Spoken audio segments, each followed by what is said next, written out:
Hello everyone. In the part 1 of power system stability, we have seen what is power system stability. Power system stability is the ability of a system to return to normal operating condition after having some sort of disturbances. We have seen Singh equation of a generator, which is an equation relating the rotor angle with stator field with respect to time. Now we can see power angle equation of a synchronous generator or power angle equation of a power system. Consider a single machine connected to infinite bus bar. Infinite bus bar is grid with constant voltage and constant frequency is called infinite bus bar. Consider a machine connected to bus bar.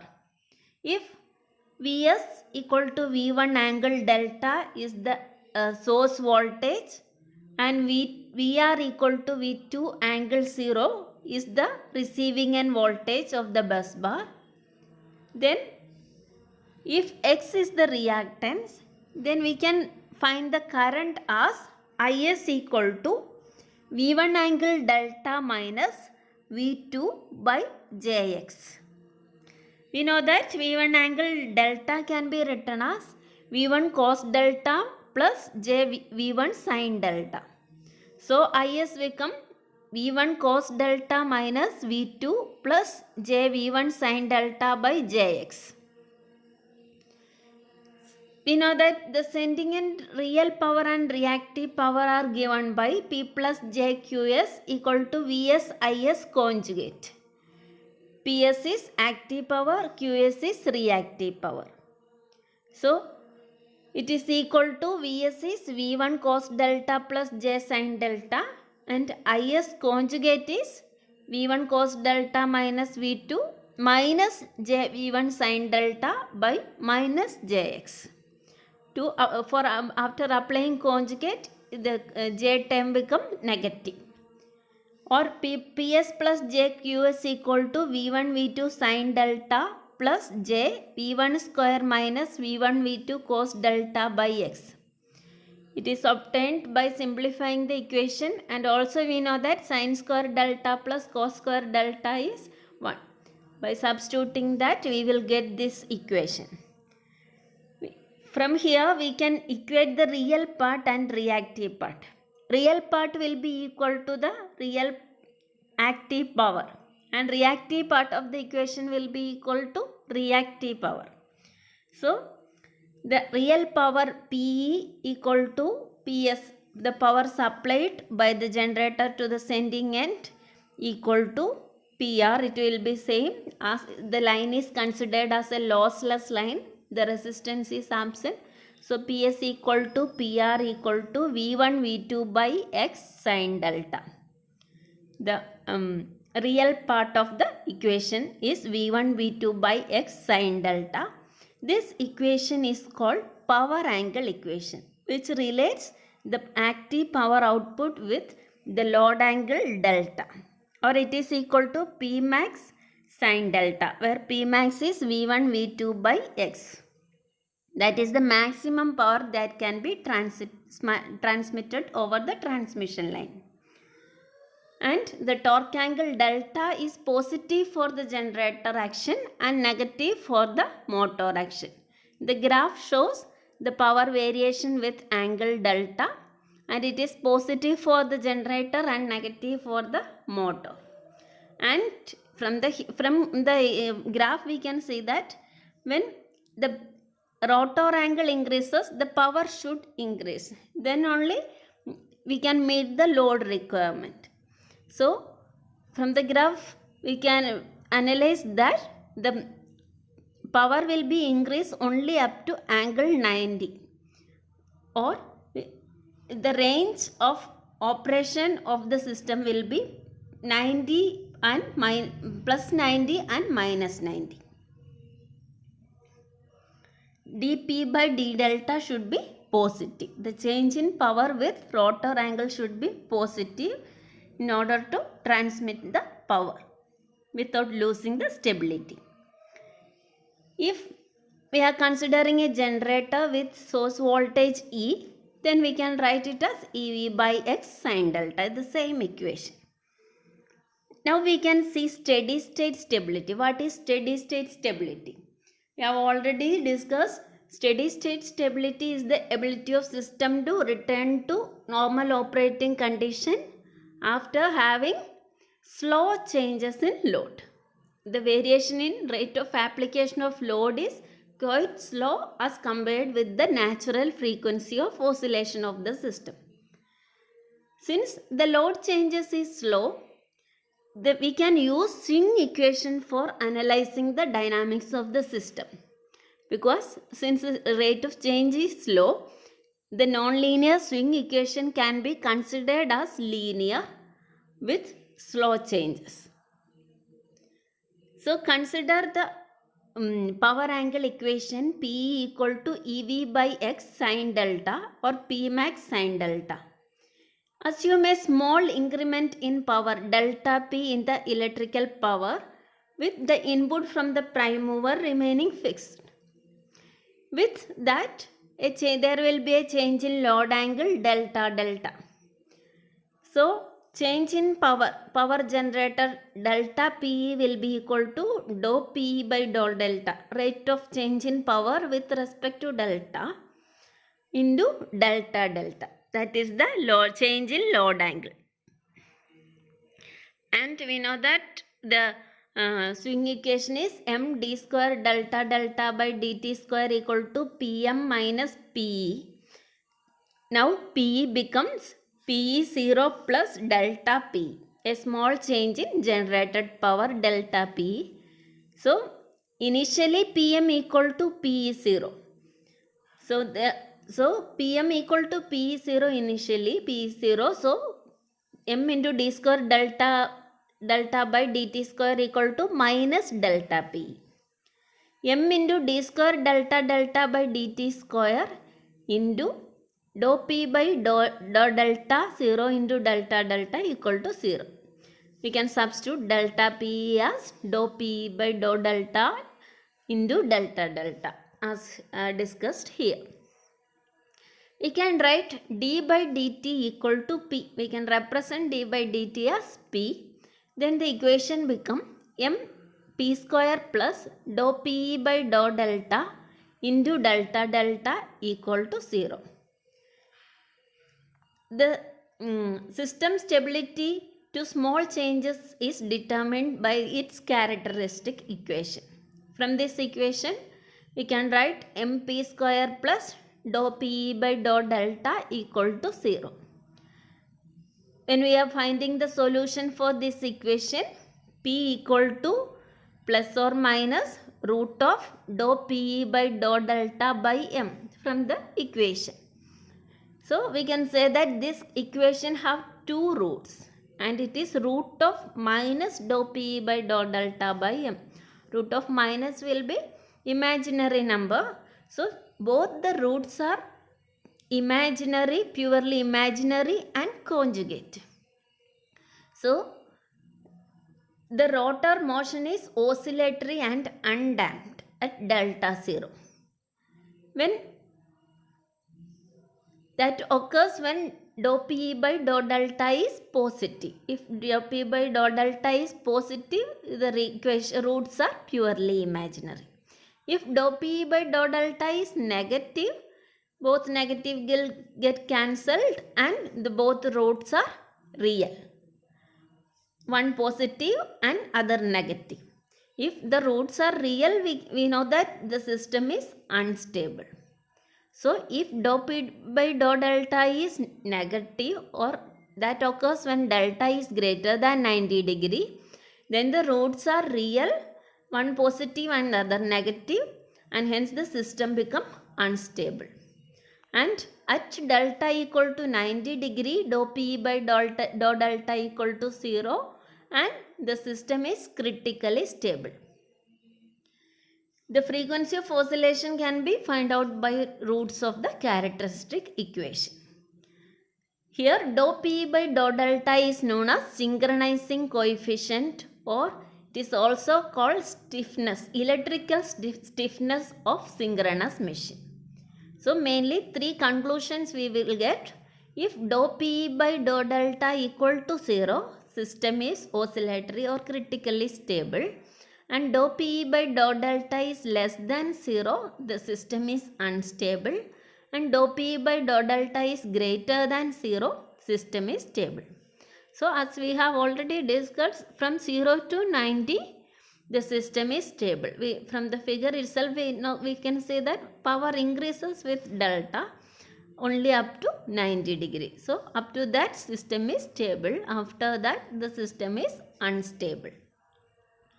If we have a power equation as EV by X sin delta, dou PE by dou delta can be written as EV by X cos delta.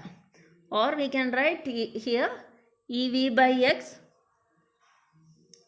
cos delta equal to 0, system is oscillatory. EV by X cos delta less than 0, system is unstable. And EV by X cos delta greater than 0, system is stable. So this is the condition for steady state stability. Or steady state stability limit is up to 90 degree. When delta equal to 90 degree, after that the system is unstable. Next we can see transient state stability. The ability of system to return to stable condition after having some large disturbances like faults, switching on and off of circuit elements, etc. is called transient stability in power system. As we have discussed in steady state stability, swing equation cannot be linearized during transient conditions. It will be non-linear. Swing equation will be non-linear for transient condition. So it is difficult to analyze the system for transient stability with swing equation. So we are mainly analyzing transient stability using equal area criteria. So what is equal area criteria? The equal area criteria is derived using swing equation for a machine connected to infinite bus bar. Swing equation is given here, and if we are multiplying both sides by 2 delta by dt and integrating with respect to time, multiplying the swing equation with 2 delta by dt and applying the integral on both sides, then we will get integral 2m d square delta by dt square into d delta by dt into dt equal to integral 2 pm minus p into d delta by dt into dt, or m d square delta by dt square equal to 2 into delta 0 to delta pm minus pe into d delta. This we can see in reverse manner. The differential of d delta by dt square. The differential of d delta by dt square will be 2 into d delta by dt into d square delta by dt square. Or we can see h of x equal to, if h of x is function of g of x, then differential of h of x dash of x equal to f dash of g of x into g dash of x. Here g of x is d delta by dt. D by dt of d delta by dt square. X square is 2x. 2 into d delta by dt. And the differential of again d delta by dt is d square delta by dt square. Same equation we have here. 2 into d square delta by dt square into d delta by dt. So integral of this one is d delta by dt square. So m into d delta by dt square equal to 2 into delta 0 to delta pm minus pe d delta, or d delta by dt equal to root of 2 by m integral delta 0 to delta pm minus pe d delta plus c. This constant, integration constant c will be 0, as delta 0 is the initial torque angle. before any disturbances. At that time d delta by dt is 0. While applying that, we will get the value C as 0. So we can write delta 0 to delta Pm minus Pe d delta equal to 0. Or the condition for transient stability is delta 0 to delta Pa equal to 0. Pa is the accelerating power, Pm minus Pe equal to 0. Or this means that the area under the curve of acceleration during the acceleration should be equal to area under the curve during deceleration, that is A2. So A1 should be equal to A2 for transient stability. For a generator action, Pm is greater than Pe for positive area A1, and for motor action, Pm will be greater than Pe. When it is accelerating, generator is accelerating, Pm will be more than Pe, and negative area will have Pe more than Pm. Since we are equating both the areas, it has got the name equal area criterion. We can analyze this condition by equal area criterion for sudden change in mechanical input. If there is a sudden change in mechanical input, consider a single machine connected to the infinite bus bar. Here some changes in the voltage equation, it is same only.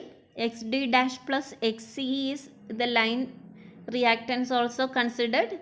E dash V by Xd dash plus Xc sin delta or P max sin delta. Under steady operating condition, we know that mechanical power equal to electrical power. Pm0 equal to Pe0 equal to P max sin delta 0. Let the mechanical input to the rotor is suddenly increased to Pm1. Here we are considering a generator. When mechanical input to the generator is increased by opening a steam valve, the mechanical input increased to Pm1. So there is an accelerating power Pa equal to Pm1 minus Pe, which the acceleration means which causes the speed to increase. Initially it was operating at synchronous speed. Now speed increases from synchronous speed and rotor angle also increases. Now the speed becomes more than the synchronous speed. So at angle delta 1, the electrical power is become equal to mechanical power Pm1, and the speed is greater than the synchronous speed, or the accelerating power becomes 0 at delta 1. But due to the inertia of the rotor, the motor again continue to increase. The rotor angle again continues to increase. When the rotor angle again increases, here the accelerating power is Pm1 minus Pe. Here the electrical power is increasing. Pm1 minus Pe. Pe become more than Pm1. So the power become, Pa become decelerating. Pa is decelerating means Pm1 minus Pe is negative, or Pa is decelerating means speed of the system is, machine is decreasing. So speed of the rotor decreases, but the rotor angle increases and the speed decreases, and at delta 2, at some angle delta 2, speed decreases again to synchronous speed. So at delta 2, the speed again becomes synchronous speed, and at delta 2, the area A1 will be equal to area A2. Then the machine will settle at new value of delta, and it will continue to work in that angle. So at delta 2, speed return to synchronous speed. So for a system to be stable, the area A1 should be equal to area A2. There should be some limit for maximum value of power where this transient stability, the system should be transient stable. That we can find out by finding the maximum value of delta 2. The maximum value of delta 2 we can find it as delta maximum equal to pi minus delta 1, or it is equal to pi minus sine inverse Pm1 by Pmax. Pmax is the maximum value at 90 degree and Pm1 is the limit. Pi minus sine inverse Pm1, increase in power generation, Pm1 by Pmax. So if it is beyond, angle increased beyond delta 2, the accelerating area should not be equal to decelerating area. Accelerating area will be more than the decelerating area and system become unstable. So this transient stability limit is the angle delta 2 equal to delta max equal to pi minus delta 1 equal to pi minus sine inverse Pm1 by Pmax, or the condition is the accelerating area should be equal to the decelerating area. Okay, we can discuss what is the condition for maximum limit, what is critical clearing angle, critical time, etc. relating with the equal area criteria in the next part of the video. Thank you.